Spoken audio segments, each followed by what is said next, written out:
Good evening. Welcome to the first meeting of 2021 of the Standing Committee on Public Safety of the Brockton City Council. Out of respect for public health and in response to the governor's declared state of emergency, this meeting will be closed to the public and interested parties can instead access the deliberations via a live stream at www.youtube.com/user/TheBrocktonChannels/live. Madam Clerk, will you read the roll? Yes. Cruz, Here. Ian Erie, Here. Nicastro, Here. Mendez, Here. and then Counselor Azek's not yet on, right? She is not coming. She has a prior engagement. Okay. She is the only other member that I've heard from. Madam Chairman, actually, we just received an email from Councilor Rodriguez and he won't be here tonight. Okay, thank you. I think it's on your, I just happened to see it on my phone. Okay. Okay, well, would you read the first matter, Madam Clerk? Item number 1, resolved to invite Ms. St. James J.D., grant writer for the Brockton Police Department, to appear before the Standing Committee on Public Safety to discuss the various grants and other funding obtained to address city issues, including without limitation, crime prevention, youth services, gang violence, and traffic safety, and in particular to forecast the funding that will be available for such programs and endeavors in FY 2022. Invited to attend, Michelle St. James, Grant Coordinator, Brockton Police Department. Good evening, Michelle. Good evening. Thank you for being here. Thank you for having me, and thank you very much for including that JD. Even though I don't practice law anymore, it's nice to hear it since I paid so much money for it. I've been there and I've done that. Well, I know you've prepared a presentation, so why don't you go ahead? I have. I really appreciate this chance. We're a little isolated at the police department sometimes, and I think that people don't necessarily know how we go about grants. So I came on in April of 2018, and at that time, the police department had just changed how they did grants. They had formed a grants committee, and the grants committee consists of 3 captains, a lieutenant, and at the time it was going to be whoever was the grant coordinator. So it's me. And that means that we have supervisors who are knowledgeable in all areas of police department operations and what the police department can do. And then you have the grant coordinator who knows what grants can do and knows the limitations of grants and, you know, the compliance and all of that. So that means that with any grant, all bases are covered. So the first thing the grants committee wanted to do was go over all of the current grants that we had, look at where they were working, where they weren't, and where we really need to try and get more grants and increase our partnerships and all of that. So that's been a process. And one of the things we've done is we've gotten rid of outside contractors. Like we used to have someone do fiscal management for us. I can do that job, so we don't need to pay that person, which means we have more money in grants like Shannon to do direct services for youth. So then after, that's an ongoing process. We're always looking at the grants and trying to improve what we do with them. But we're also always looking for new grants. And the way we go about that is there are lists of grants put out every week. And so I look at them, I take the first pass, and if there are some that address needs that as a grants committee we've talked about, or that other officers have said, hey, you know, we could really use this. For example, we have some new canines in the department. They need bulletproof vests. So that's one thing I keep an eye out for. I bring it to the grants committee and we look at many factors. The factors we look at are, what are the possibilities with this particular grant that we're looking at? Because you have to understand, with a police department, we're limited in what we can apply for. Any grant we go for has to have a law enforcement hook. For example, with Shannon, the reason it's a police department grant is because it's a violence prevention grant. at its core, it is about preventing violence. I mean, the ways we do that is by empowering youth and getting them services, but it's also with suppression.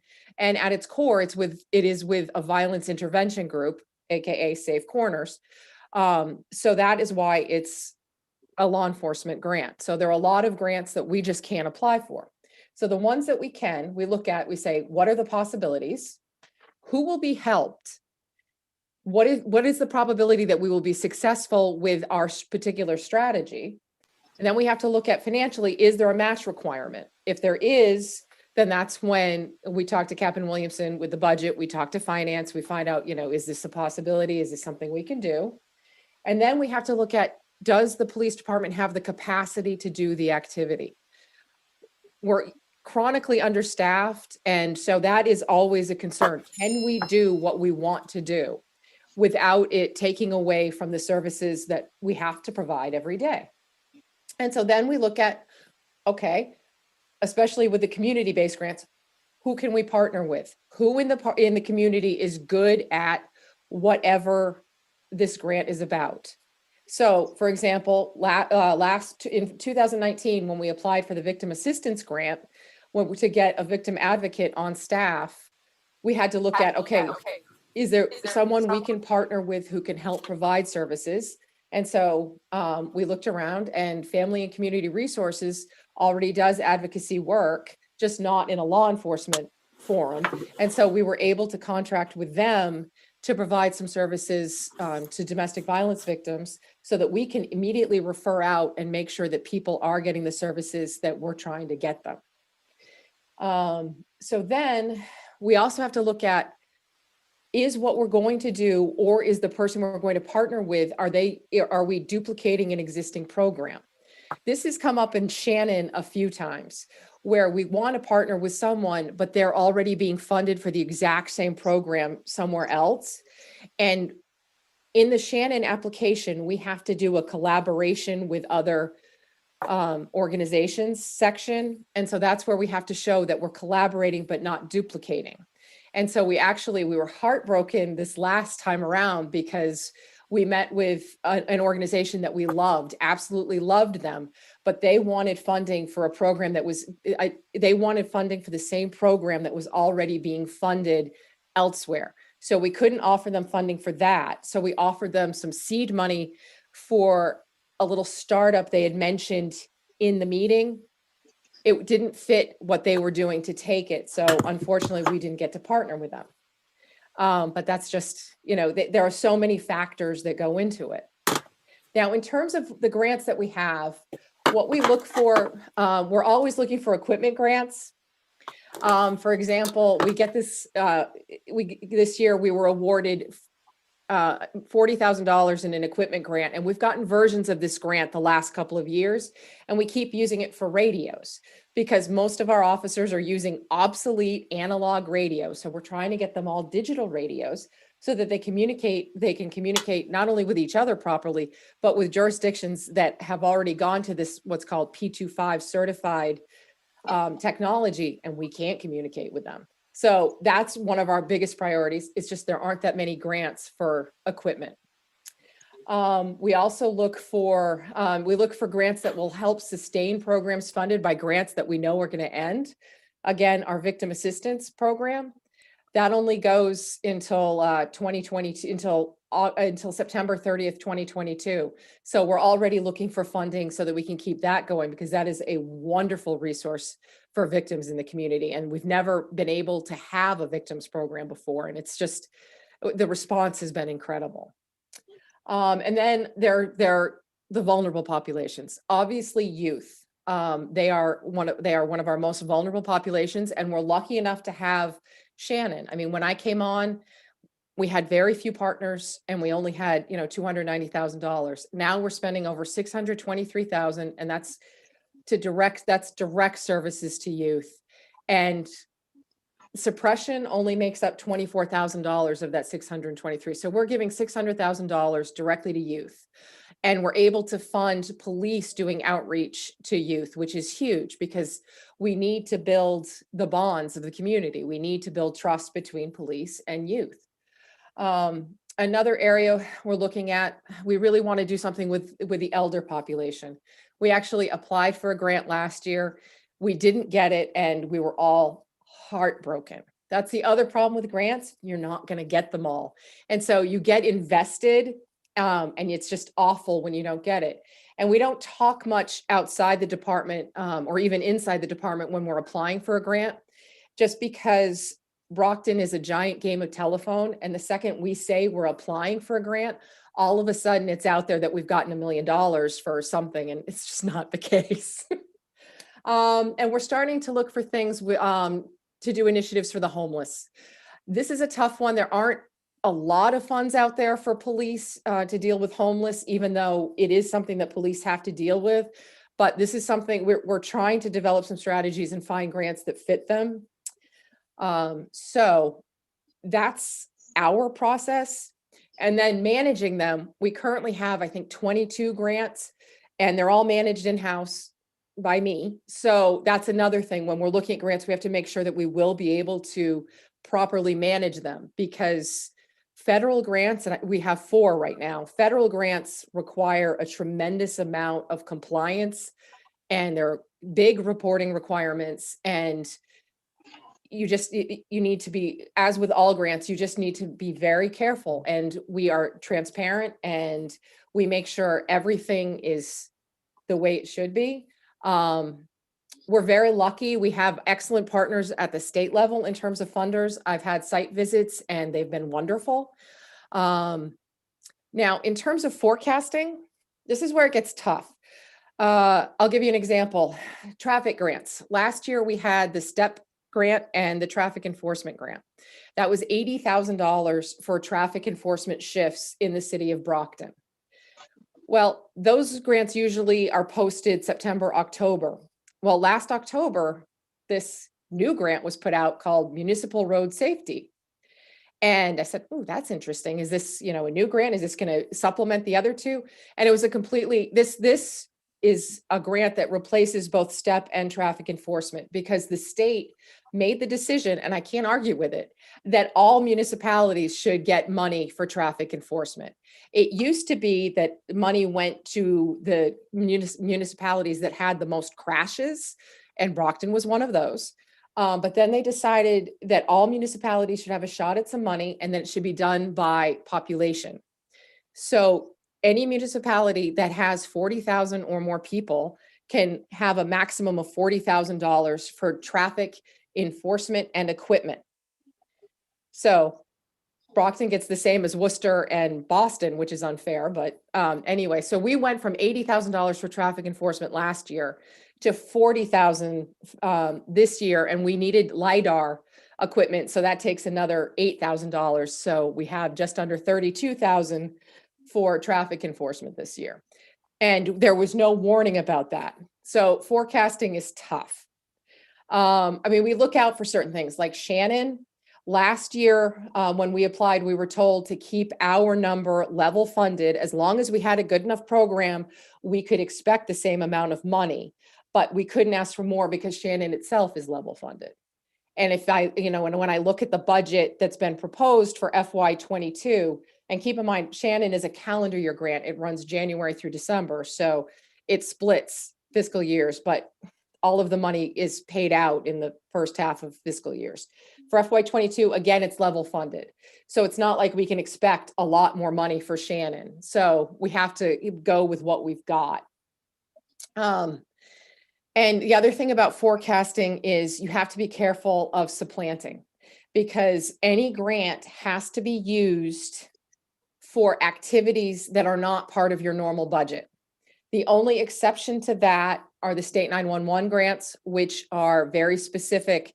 They are to pay salary and overtime of people working in dispatch or the emergency 911 operators, or to pay for the mandatory annual training. So those we can count on and count as part of our budget, but everything else is supposed to be above and beyond.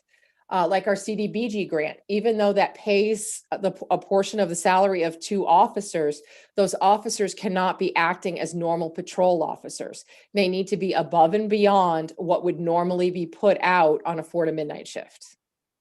So now forecasting for youth. Another grant we applied for last year and did not get was to reduce the risk of juvenile delinquency in pubescent girls, in adolescent girls.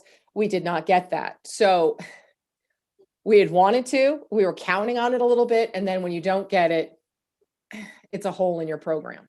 So that's where forecasting gets tough. So I can tell you in terms of, this calendar year, we already know who our partners are in Shannon.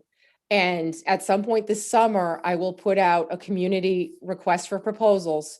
I put it out last September. It went out near the end of August. This year, I'll be putting out at the beginning of July to see what community programs are available. Now, Shannon money is limited, and we already know one thing, and that is that we have to have a violence intervention program. And our violence intervention program is Safe Corners. They have been doing it for years. As a matter of fact, Safe Corners was a grassroots organization. They came about because of the Shannon grant way back when, and they were initially a city program, and they've evolved into an Old Colony-wide program, but that was mostly just a fiscal thing because of the grants.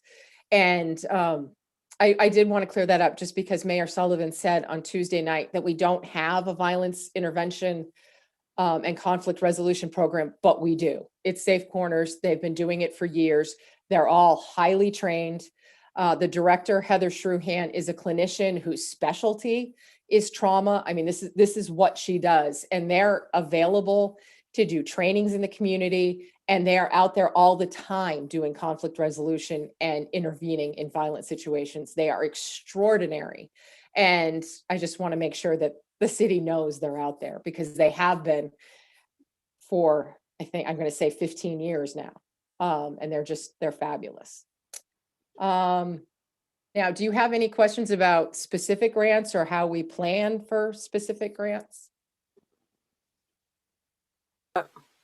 Sure, tell us about that. Tell us about how you plan for grants. And how does you and your team come up with the idea of where you want to focus in a future fiscal year? Okay, well, the biggest thing is that we are developing a new community policing strategy. This came about when we did the Link Up Brockton grant, which came out of a grant, the first big grant that we were awarded after I came on, where we started doing outreach in two different ways. We started, this was to combat firearms violence and also the high rate of substance use disorder in Brockton.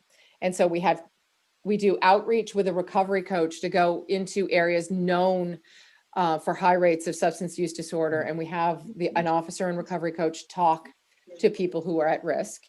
And out of that came the idea of knowing that the police department, because they are with the community so much and because they are so tuned into everything in the city, are the natural link between citizens and the resources of Brockton.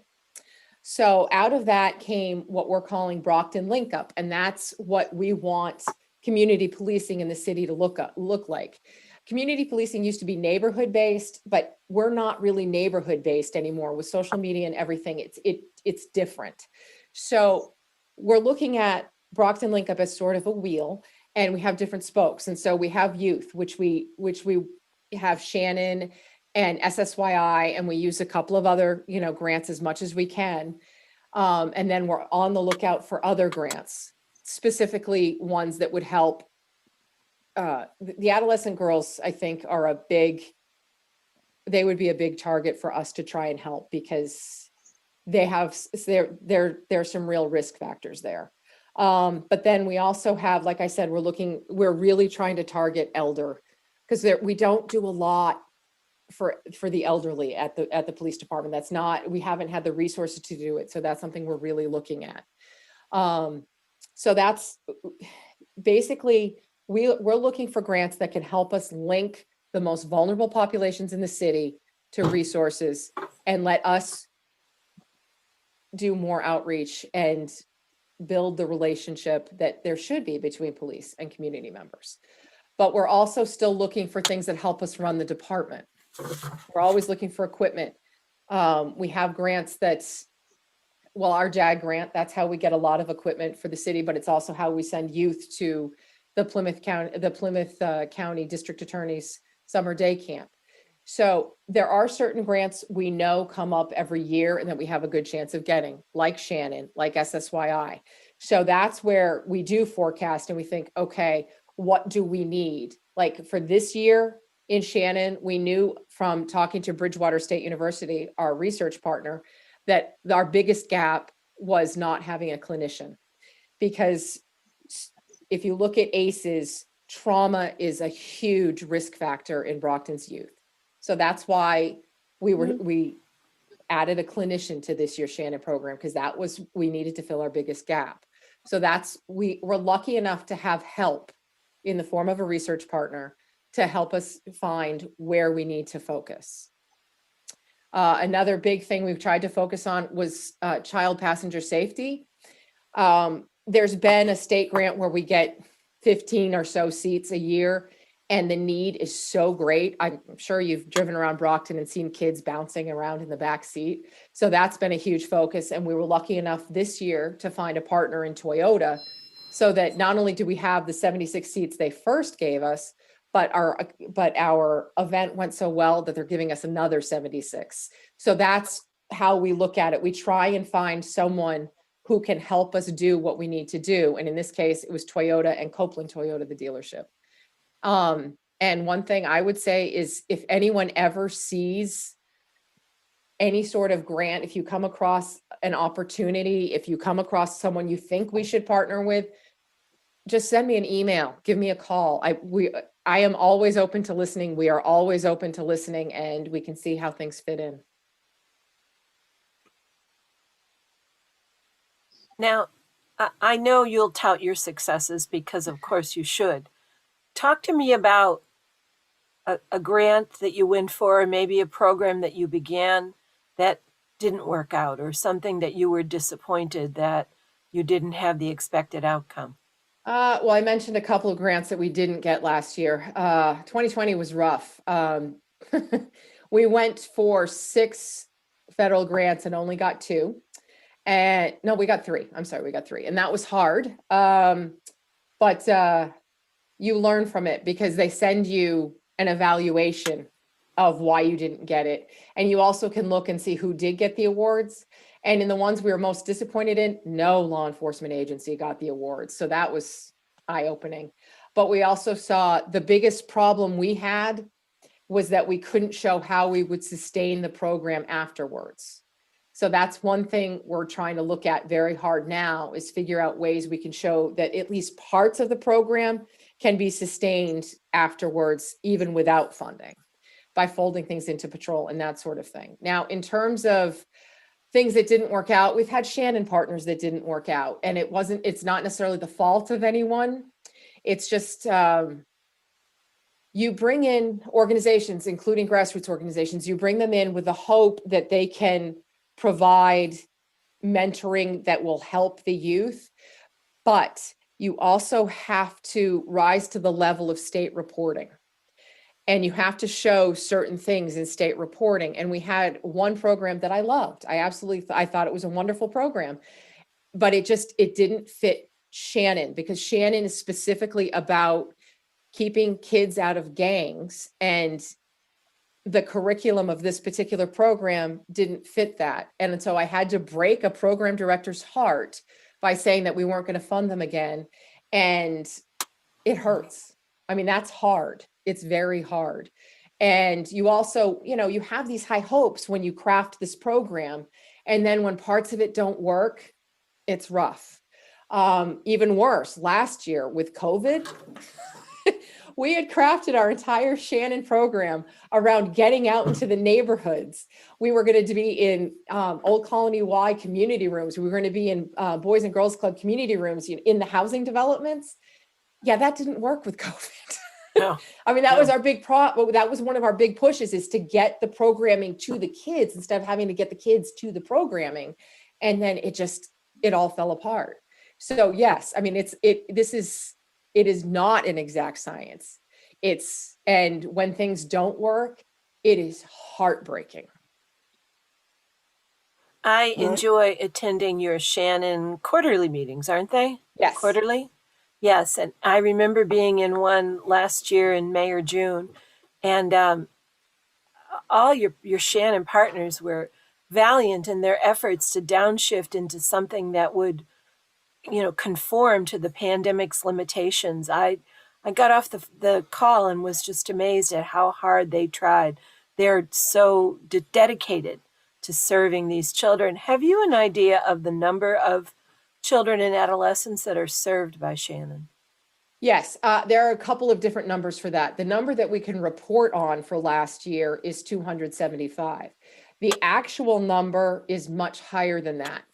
See, one thing with Shannon Partners, Shannon does not allow for the funding for food, and you can only report in Shannon on things that are funded. So we're very lucky that some of our partners, especially the larger ones like Old Colony Y and Boys and Girls Club and Mass Hire, can go above and beyond what they say they're going to do in Shannon, because they can provide these wraparound services like food. We had a lot of food insecurity because of COVID. We already have food insecurity, but COVID just sent it over the moon. And you add in the fact that a lot of youth were in unsafe places. And so we have Safe Corners going out and bringing food bags every single week. And not only are they providing food to the family, but that's their way in to check on the kids, to make sure that, our Shannon youth are okay, that they're safe, that they're doing okay. But we can't always report on that because that's not funded activity under Shannon. So you really do have a couple of different numbers there. And ditto, Boys and Girls Club. They fed everybody last year. They were giving out meals at the schools, which was wonderful, but not something that could be funded under a grant such as Shannon. So in 2019, we were without COVID. The number we were able to report on was 791 youth directly served by Shannon. Now our numbers also took a hit because we couldn't send out school resource officers for home visits because school resource officers in 2020 and still don't exist. They were folded back into patrol when schools went remote. So once we get back to school and we get the school resource officers back, then they will start doing home visits and making sure that parents know what resources are available. And to your question about the partners, yes, they were all extraordinary. They changed their program on a dime, and the ones who couldn't change their programming very graciously folded their funding back into the program so that we could put more funding into things like the learning pods at Boys and Girls Club or at Brockton Christian Mentoring Initiative, who talk about a grassroots organization. It's basically one person, and she built a learning lab from the ground up with the help of Boys and Girls Club with their guidance, and she's made it a huge success. It's amazing. And Kids Connect at Old Colony Y was able to build a teen center that will be opening soon, a safe space for teens to go and play video games. And there's also a really good anti-violence curriculum that they'll enjoy and learn from. So there was good that came out of COVID because I saw some really creative programming and new ways to engage the youth. But I'll never say that it was a blessing. Counselors, who has questions or I inquiries? had a couple of questions. Thank you, Michelle, for all the information. Couple of things, and you've kind of touched on them. The whole idea of grassroots organizations. Mhm. When you're doing, I assume you have to identify, my wife just retired as a CFO at the DA's office. Mhm. So she did most of the reporting with Eddie Jacobs and Pat Nevins and handled a lot of this. So there is some background. When you're preparing your grant application, you're identifying in the grant who your partners are going to be, correct? Yes. So when we say grassroots organizations, most of the time they have to have some kind of track record for you to be able to make the grant application attractive, correct? Yes. Which is difficult because it's like anybody, it's like a 20-year-old getting out of high school looking for a job. You don't have experience, but where do you get experience? Exactly. That's Um, one of the tough things with Shannon. A lot of grassroots organizations aren't necessarily ready for the level of reporting that comes with a Right. state grant like that. And that's kind of what I wanted to get out there tonight, that we as a city and you as a police department want to work with some of these groups, We but do, it's not just here's some money. In correct. fact, they have to be 501c3s, I assume, or something like Yes, that, yes, they do. which to me, once they've done that, I consider them less grassroots. Mm. You know, I think most people don't understand the level of reporting. And I'm excited to hear that you handle that in-house now, because that is a huge undertaking. And again, you can I, be penalized quite a bit if your reporting isn't done correctly. it's important that it be done in-house, just because it all needs to be centralized. And if someone else were doing the fiscal management, if I didn't know every single thing, I would not be comfortable at all. I don't know if Exactly. it's my legal background or what, but to me, I need to have the full control over that. Because my name is all over these grants. I am responsible for the grants, for the department, for the city of Brockton, and for the people we serve. And It's just that just simple. so the public understands, there's penalties if you don't Yes, report correctly. yes, yes, there are. So it's important to know that for some of these grassroots organizations that we as a city want to work with them, but it's not as easy as it sounds just to say, oh, we have a great idea, here's some money. Correct. And the other issue is that for grants like Shannon, while there is no cash match, there is an in-kind match Mm. required, and grassroots organizations can't always do that. So that's why we always try to have a mix of, we do have smaller organizations, but we also have the larger ones that help us come up with that match. Because when you're talking about a $623,000 grant, that is a large match. And so we're very lucky to have some organizations who can come up with that kind of in-kind match. And that in-kind match in itself is incredibly valuable because it's memberships, it's food, it's, all of these wraparound services that we couldn't otherwise provide. And that we have to show they're not, that they're real. Yes, absolutely. And that's why, again, I just want to make sure the public hears that tonight that's watching on TV, that they understand that the police department wants to work with them, but they need to create a track record and work with, oftentimes they'll work with some of the larger, with the Y or the Boys and Girls Club or whatever together, correct? Correct. Absolutely. And the Y, especially Safe Corners, is great about working with smaller partners. They love it. They'll work with, anyone who shares the cause. So Right. Hmm. Exactly. So, and what happens when, and I assume this year may have been part of what happens with the grant that you get that we don't use all the money? it goes back. It We does actually go back. had to revert some money from Shannon this year just because while Mass Hire did do an employment program, it didn't spend all of its money. And then there are Which always is small amounts, like I think the police department didn't spend $8 of its overtime budget, so. $8. Imagine We'll that. send that. We'll send $8 back. Um, That's something. I think that's about all I wanted to ask about was the reporting and all, because again, it's not the glamorous part, it's the No. hard part, but it's possibly the most important part, because when you get a bad reputation, these grants come from the same places. That's correct. And what do we do in some, like, we used to get some federal grants for police officers, but we had to say that we were going to take the federal money for, say, 4 years, but we had to keep those officers on. Right, you're talking about the cops hiring grant. We actually did try, that's one of the ones we tried for last year, and we were turned down for a very specific reason, in that we had too many open positions as it was. They weren't going to fund when there were budgeted positions that hadn't been filled. And yes, and we still have the officers who were hired under the last cops grant. They were absolutely folded into patrol. Yeah, which is great, but it's also something we had to think of at the time, because Correct. you've got that money coming in, but you know that and I forget how many years it was. You know It that was- they are not, It was 3 years. It was we paid for 3 years of salary. so you get 3 years of, and it was a pretty good amount of police officers, but then they become part of your budget. Correct. And it can be, you just have to think ahead sometimes with these grants, and that's why it's great to have the team working together too. And then just one last question or point. when you come across a grant that isn't going to be law enforcement, do you let the mayor's office know that there's something out there that might be? Oh, absolutely. Do I you- like, yes, I absolutely do. I let Corin Capiello know. She's my biggest contact over in the mayor's office. And I assume the schools have quite a staff that works on these anyways, but, I'm also in contact with Karen Watts. She and I have exchanged grants multiple times, and we've also worked together. That's the other thing. Even if it's not law enforcement, I've contributed on grants for the school department as well. great. Well, thanks for all you do. Thank you, and thank you, Madam Chairman.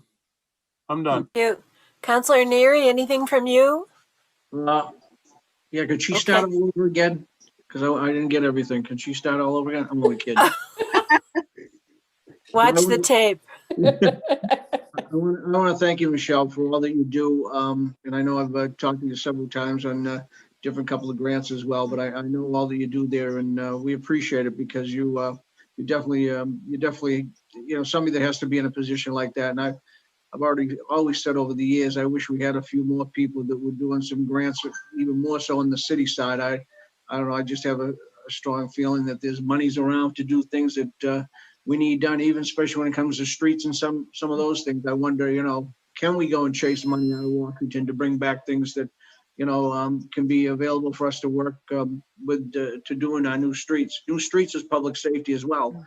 And some people don't look at it that way, but in any case, just touching base on Councilor Cruz, I think we had the same thoughts because I often wonder if people really understand what it's all about to be a part of, being involved with, a grant in any such way. And, when you talk to grassroots, I mean, he's right. Are they ready? Have they done some of what should be done? And I don't think a lot of people realize that. It's like in everything, you got a lot of people that like to move things around and hope that you can do a lot with nonprofits and nonprofits to me, my own personal opinion, nonprofits, we have some, but nonprofits don't bring any revenue to the city either and help us in any way. So in this case here, that's what grassroots people mean a little bit to me as well. I mean, you got to be ready to be a part of the game. So and I appreciate, again, I appreciate all that you're doing for the police department and keeping them strong. And I think it's great. You're trying to do everything to get them new radios and some of the equipment because they've always been inadequate when it comes to the equipment to their vehicles. It's a shame. I think they get more now when you purchase a vehicle than you did before, but still, you still have to purchase some things that they still need in the vehicles. But any case, that's all I had to say. I think it's great. Just keep up the good work, Michelle, and whatever you need from the council, we're there to help you. You know that. Thank you very much. I appreciate it. Thank you. Counselor Mendez, I'm glad you joined us tonight. What do you have for Attorney St. James?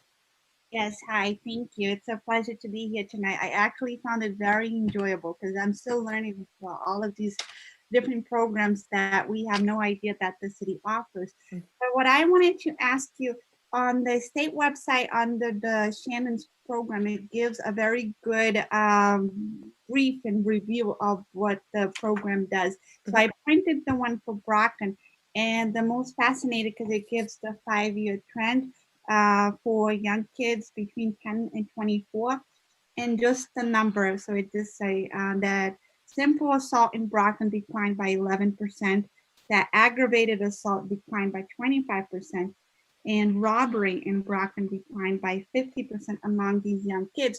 So it is making a huge progress.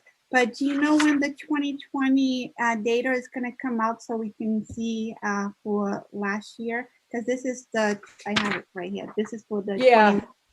That's the NIBRS data, and it has been. I can tell you that Brockton Police has submitted its NIBRS data.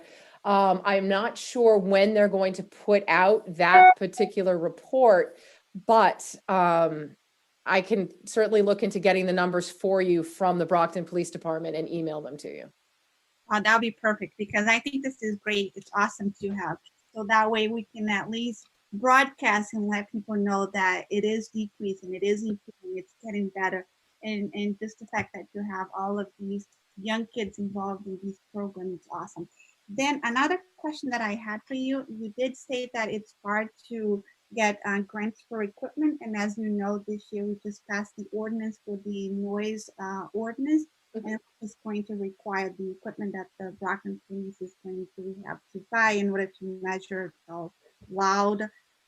Any possibilities that that could possibly be in a grant, or are we just going to come out of the budget, or what we're doing with that? I believe that is actually on our agenda for our next grants committee meeting to see what we can do. So it's definitely on our radar and we're figuring that out. So I can't give you an answer about that tonight because I don't know yet, but yes, with that, we are looking at grants for that. We're going to look at every available thing we have. Yes, thank you. And I'm glad this would be great if we can get any grant for that, because I'm sure that would be expensive. So much needed, but will be costly. Thank you. Thank you. Michelle, knowledge is power, and I'm glad that you came on with us tonight so we could share the information. You're just a wealth of information, honestly, and I can tell you love your job and you're getting do. good results. Thank you. And please, I just want to say, anytime you have any questions about the grants, my phone is always on. I'm always happy to talk about them. My family gets sick of hearing about grants, so seriously, please. Just Well- one comment before I make my motion. I look at my TV screen and I see 4 wonderful female JDs on my screen. There you go. There you go. And thank God Councilor Ianieri kept his picture off. I'll get rid of mine too. I make a motion to recommend this favorably to the full city council. Second, Second. A roll call vote?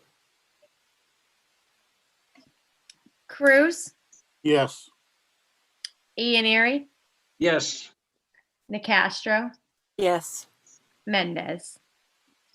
She's not on the committee. Oh, sorry. That's 3 in the affirmative. Thank you. I'm- In closing, I want to thank Attorney Michelle St. James from the Brockton Police Department for her time this evening and her knowledge and for caring so much about these programs that benefit our city. I want to thank the members of the Public Safety Committee who joined us tonight, and also Counselor at Large Rita Mendez. Thank you, Attorney Shannon Resnick, for being our clerk, and thank you to Tom from Brockton Community Access for making us look good in this Zoom meeting tonight. Thank you. Good night, everyone. Good night. night. Thank you. Just before we end, we just need a motion to adjourn for our Motion to record. adjourn. Second, And then I'll call a row. Cruz, Yes. Ianieri, yes. Nicastro. Yes. Motion to adjourn carries at 7:13. Thank you. Thank you. Yeah. Good night. Good night. Thank you.